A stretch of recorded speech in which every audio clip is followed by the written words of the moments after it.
بسم اللہ الرحمن الرحیم۔ ناظرین، اطمینان قلب کے متعلق ہمارا یہ تیسرا حصہ ہے۔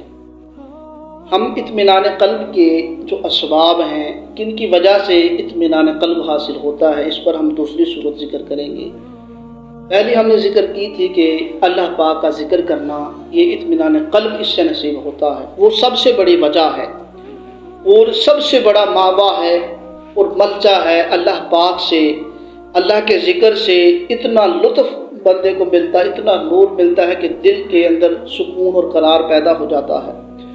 دوسری چیز کیا ہے؟ الرجاء من اللہ تعالی، اللہ پاک سے امید رکھنا، اللہ تبارک و تعالیٰ پر چھوڑ دینا۔ اور جب آپ نے اللہ پر چھوڑ دیا تو پھر یہ نہیں دیکھا جائے گا کہ کام کتنا بڑا ہے، بلکہ یہ دیکھنا ہے کہ چھوڑا کس پر ہے۔ غزوہ بدر میں مثال موجود ہے۔ مسلمان تھے 313 اور بے سر و سامان تھے، اور ساتھ سب سے بڑی جو طاقت تھی مسلمانوں کے پاس، وہ جو قوت تھی، وہ اللہ تبارک و تعالیٰ پر جو حضور علیہ السلام نے چھوڑ دیا کہ ان اللہ معنا۔ اے ابو بکر، یہ نہ دیکھو کہ ہماری تعداد تھوڑی ہے، ہم بے سر و سامان ہیں، اور کافر 1000 لشکر تھا اور وہ بھی مسلح، ان کے پاس اسلحہ بھی تھا اور ان کے پاس بہت زیادہ گھوڑے تھے اور اونٹ تھے، اور ان کے پاس بڑا لشکر تھا، لیکن مسلمان 313 تھے۔ لیکن مسلمانوں نے کیا کیا؟ حضور نے دعا فرمائی اور اللہ تبارک و تعالیٰ پر معاملہ چھوڑ دیا۔ تو جب آپ کسی کام کو سپرد خدا کر دیتے ہیں، اب یہ چیز ایک ایسا اطمینان قلب پیدا کرتی ہے کہ کائنات کی کوئی اور چیز اس کا نیوم البدل نہیں ہوتی۔ تو جب آپ کسی چیز کو اللہ پہ چھوڑ دیتے ہیں تو کیا ہوتا ہے؟ پھر غزوہ بدر میں کیا ہوا تھا کہ اللہ پاک نے غیب سے مدد فرمائی اور وہی مسلمان جو 313 تھے، 1000 لشکر پر غالب تھے، فتح نصرت مسلمانوں کا مقدر بن گئے۔ تو آپ جب کوئی بھی کام کرتے ہیں اور کام بہت بڑا ہوتا ہے اور کام ضروری بھی ہے، تو پھر آپ اللہ تبارک و تعالیٰ کی بارگاہ میں جائیں اور اللہ تبارک و تعالیٰ کی بارگاہ میں دعا کریں، وہ معاملہ اللہ پاک کے سپرد کر دیں۔ تو جب آپ کسی چیز کو اللہ پاک کے سپرد کر دیتے ہیں تو اس سے بھی اطمینان قلب نصیب ہوتا ہے۔ اس کی ایک مثال جو ہے وہ کتابوں میں ملتی ہے کہ ایک مائی صاحبہ نماز پڑھ رہی تھی کہ اب اس کی نماز کا امتحان تھا، شیطان آیا اور اس کے چھوٹے سے بچے کو اٹھا کر آگ میں ڈال دیا اور کہا کہ اے مائی، تم نماز پڑھ رہی ہو جبکہ تمہارا بچہ تو آگ میں جل رہا ہے۔ تو مائی نے اپنی نماز کو نہیں چھوڑا، اس نے نماز کو جاری رکھا اور نماز مکمل کی۔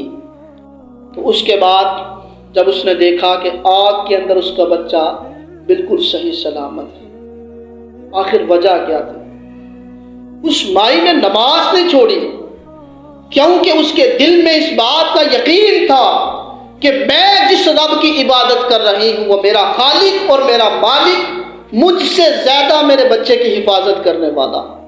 اطمینان قلب جب نصیب ہو جاتا ہے تو انسان دنیا سے بے پرواہ ہو جاتا ہے۔ پھر وہی آگ جو جلانے والی ہوتی ہے اللہ کی رحمت سے گلزار بن جاتی ہے۔ تو اطمینان قلب جو ہے یہ نصیب ہوتا ہے جب آپ اپنے معاملے کو اللہ پہ چھوڑ دیتے ہیں۔ الرجاء من اللہ تعالی، اللہ پر امید باندھے۔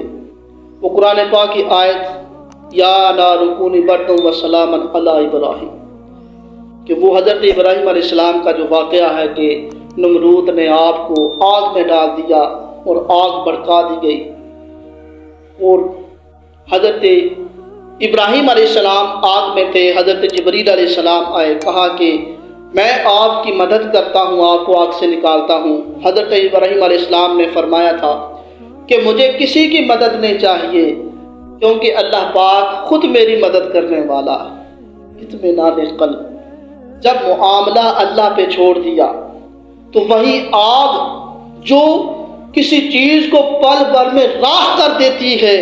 حضرت ابراہیم علیہ السلام کے لیے اللہ پاک نے اس کو گلزار بنا دیا، وہ گلزار بن گئی۔ یا نار کونی بردا وسلاما علی ابراہیم، اللہ نے آگ کو حکم ارشاد فرمایا کہ اے آگ میرے ابراہیم کے لیے گلزار بن جا۔ تو وہی آگ جو جلاتی ہے، اور اللہ تبارک و تعالیٰ کی اس حکم سے آگ گلزار بن گئی، کیونکہ ابراہیم علیہ السلام نے معاملہ اللہ پہ چھوڑ دیا۔ تو جب کام اللہ پر چھوڑ دیے جاتے ہیں تو دل کو اطمینان نصیب ہوتا ہے اور کامیابی نصیب ہوتی ہے۔ اللہ تبارک و تعالیٰ عمل کی توفیق عطا فرمائے۔